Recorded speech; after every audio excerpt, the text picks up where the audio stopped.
تعالیٰ نے قرآن میں متعدد جگہ اس عنوان کو بار بار انسانیت پہ واضح کیا ہے کہ اللہ ضرور بر ضرور ایمان کے سچے دعوے داروں اور جھوٹے اقرار کرنے والوں کے بیچ میں فرق کر کے رہے گا۔ کون سچا مومن ہے اور کون منافق ہے، اس کا فرق کر کے رہے گا۔ ام حسب اللہ قلوبہم مرض، کہ جن کے دلوں میں مرض تھا، ام لم یخرج اضغانہم، کہ اللہ ضرور بھی ضرور ان کے دل کے کینوں کو ظاہر کر کے رہے گا۔ دلوں کے مرض سے یہاں مراد وہی نفاق کا مرض ہے۔ یہ پرانی بیماری ہے کہ ہوتے ایمان والوں کے ساتھ ہیں، ظاہری وضاحت اور ظاہری اعمال کے ڈھانچے بھی جو ہے حالات کے اعتبار سے وہ اختیار کرتے ہیں جس سے ایمان والا ان کو ایمان والوں میں شمار کرتا ہے، لیکن حقیقت میں یہ اللہ کی آیتوں پر، اللہ کی خبروں پر، جنت جہنم پر، نبی اکرم صلی اللہ علیہ وسلم کے سچے نبی ہونے پر شک میں ہے۔ تو اللہ تعالیٰ ایسے لوگوں کے مرض کو، جو شک کے مرض میں پڑے ہوئے ہیں، اللہ تبارک تعالیٰ فرما رہے ہیں کہ کیا یہ سوچتے ہیں کہ ان کے دل کے مرض کو اللہ ظاہر نہیں کرے گا؟ اللہ تو ضرور بھی ضرور ان کے مرض کو ظاہر کر کے رہے گا۔ سورہ آل عمران کی 179 نمبر آیت میں فرمایا کہ جب تک کہ اللہ تعالیٰ پاک کو ناپاک سے الگ نہ کر دے، لیظہر الخبیث من الطیب، کہ خبیث کو طیب سے، پاک کو ناپاک سے جب تک اللہ جدا نہ کر دے، اس حال میں جس میں مومن ہے ان کو رہنے نہیں دے گا۔ یعنی مدینہ میں صحابہ کرام کے جماعت کے ساتھ منافق بھی جو ہے ان کی صفوں میں شامل تھے۔ اللہ تبارک تعالیٰ فرما رہے ہیں یہ تمہارا ریلا ملا جو جتھا ہے، اللہ تعالیٰ اس جتھے کو اس حال میں نہیں چھوڑے گا جب تک کہ ان میں سے پاک کو ناپاک سے الگ نہ کر دے۔ اللہ یہ کر کے رہے گا، حالانکہ یہ الگ ہونا آخرت کے اعتبار سے تو طے شدہ ہے، وہاں تو ہو ہی جائے گا، لیکن اللہ تعالیٰ اس کا اظہار دنیا میں بھی کرنا چاہتا ہے، اور اس کے اظہار کے لیے سب سے بنیادی جو حکم ہے وہ ہے جہاد کا حکم۔ اگر جہاد کا حکم نہیں ہوتا تو روزہ، نماز، حج، زکوٰۃ میں منافق اور مومن میں فرق کرنا ناممکن تھا۔ منافق کا سردار بھی جمعہ کے خطبے سے پہلے پیارے نبی صلی اللہ علیہ وسلم کے کھڑے ہونے سے پہلے کھڑا ہوتا تھا اور مسلمانوں کو، صحابہ کرام رضوان اللہ اجمعین کو ایڈریس کر کے کہا کرتا تھا کہ اے مسلمانوں، غور سے سنو، ہم سعادت مند ہیں، ہمارے بیچ نبی ہیں، ہم ان کی قدر کر لیں، ان کی اتباع کریں، ان کی بات سنو اور مانو، اور یہ کہہ کے بیٹھ جاتا تھا۔ تو عام بھولا بھالا مسلمان ایسے شخص کے بارے میں کیا رائے رکھے گا کہ اس شخص کو نبی سے خاص قربت حاصل ہے، نبی کے پاک صلی اللہ علیہ وسلم کے یہاں اس کو خاص مقام حاصل ہے، لہٰذا جب یہ کسی بات میں رائے دے تو اس کی بات کو بھی، رائے کو بھی دھیان سے سنا جائے، اس کو اہمیت دیا جائے۔ میرے پیاروں،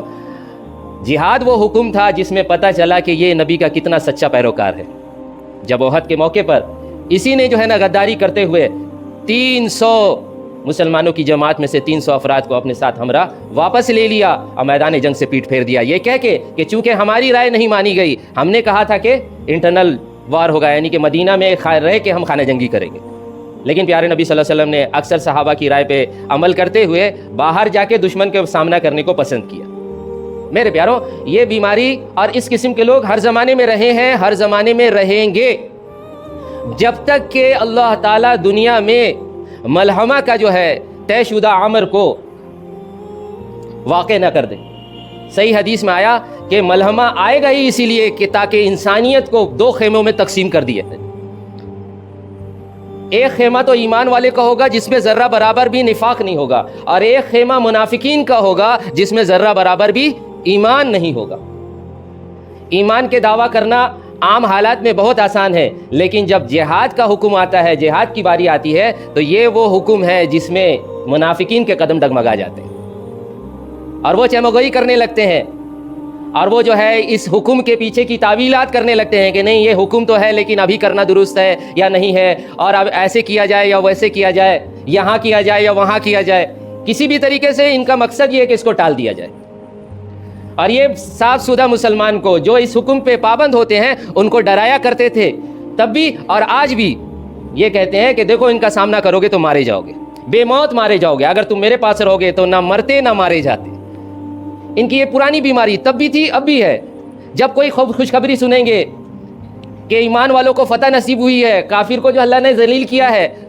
کہ حق غالب آیا ہے، تو ان کے چہرے بگڑ جائیں گے اور غم ان پہ سوار ہو جائے گا، اور یہ طرح طرح کے بہانے سوچیں گے کہ اب ایمان والوں کے بیچ میں اپنی آتھینٹسٹی کو کیسے برقرار رکھیں، کیسے کہیں گے کہ جی ہم تو آپ کے ساتھ تھے، اگر یہ مجبوری نہ ہوتی تو ہم بھی آپ کے ساتھ چلے ہوتے، اس مال غنیمت میں ہمارا بھی تو حصہ ہے، آخرکار ہم بھی تو ایمان والے ہی ہیں، یہ مجبوری تھی جس کی وجہ سے ہم آپ کے ساتھ نہ ہو سکے۔ میرے پیاروں یہی کیا کرتے ہیں، اور جب خبر ان کو ملتی ہے کہ ایمان والے کو اللہ تعالیٰ نے آزمایا ہے اور ان کو دنیاوی اعتبار سے نقصان کا سامنا کرنا پڑا ہے، تکلیف جھیلنی پڑی ہے، تو خوش ہوتے ہیں اور کہتے ہیں کہ چونکہ ہماری بات نہیں مانی تھی، ہمارے تجربے کا انہوں نے انکار کیا تھا، اور دبے الفاظ میں پیارے نبی صلی اللہ علیہ وسلم کی وعدوں کو اور دی ہوئی خبروں کا انکار کیا کرتے تھے، اور یہ کہتے تھے کہ یہ وعدے ان حالات میں پورے ہونے کے نہیں ہیں، ہم نے بھی دنیا کا خوب تجربہ کیا ہے، ہم بھی صحیح غلط کی تمیز رکھتے ہیں، حکم اپنی جگہ ہے لیکن یہ واقع نہیں ہو سکتا۔ لہٰذا جو ان حالات میں اس حکم کو پورا کرنے کے لیے نکلے ہیں، انہوں نے اپنی جان کو خود جوخم میں ڈالا ہے، انہوں نے سوسائڈ اٹیمپٹ لیا ہے،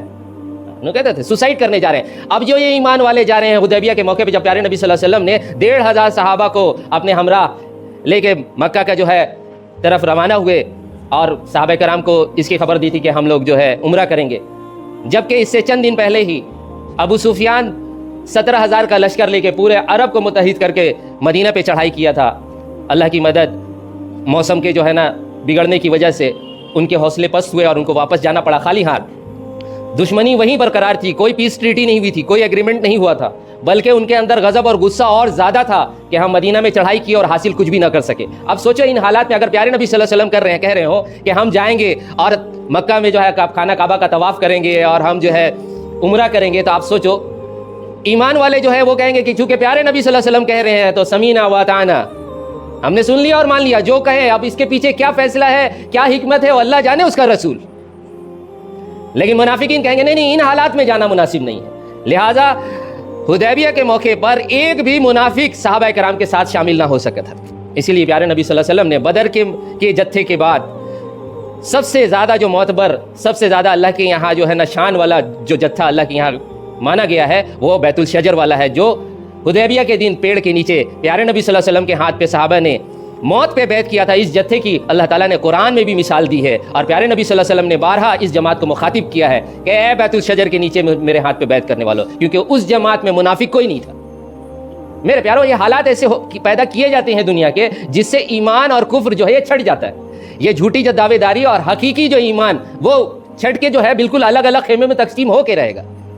میرے پیاروں ہم لوگ ان حالات کو اپنے آنکھوں کے سامنے اس زمانے میں بھی صاف صاف ویسے ہی دیکھ رہے ہیں،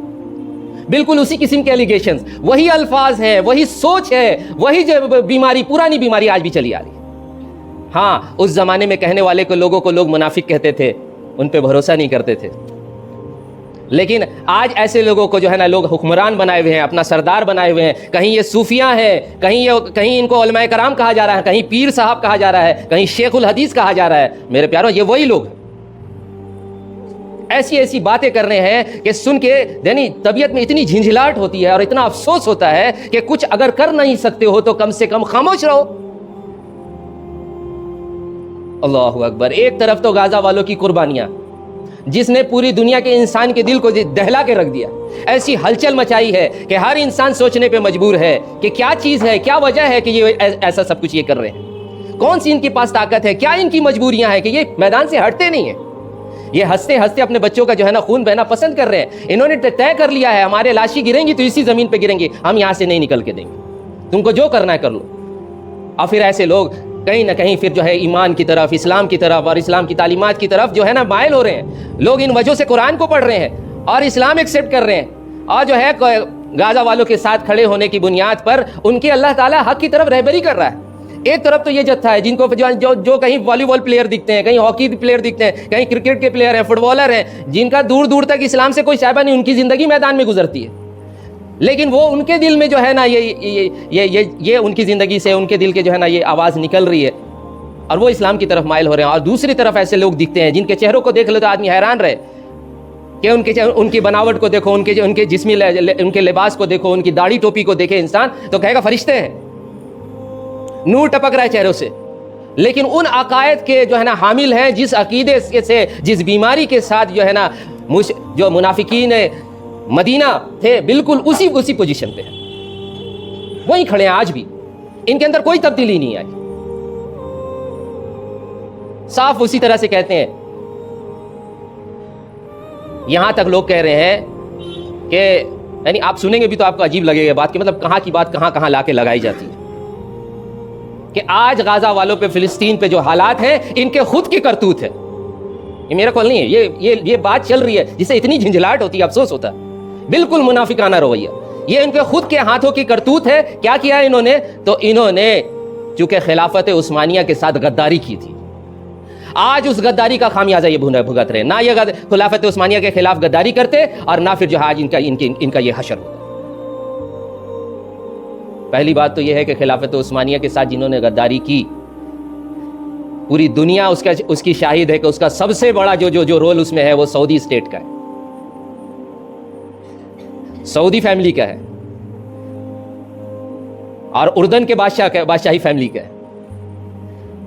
یہ وہی لوگ جو فلسطین کے بارے میں یہ رائے رکھتے ہیں, آپ ان کے بارے میں ذرا سے کھوج کروت کریں کہ ان کی رائے سعودی کے بارے میں کیا ہے, ان کی بارے جارڈن کے بارے میں کیا ہے, ایک لفظ نہیں کہیں گے اس کے خلاف. جو اصل میں غدار ہے, کل بھی غدار تھا, آج بھی غدار ہے وہ, آپ دیکھ لیجئے.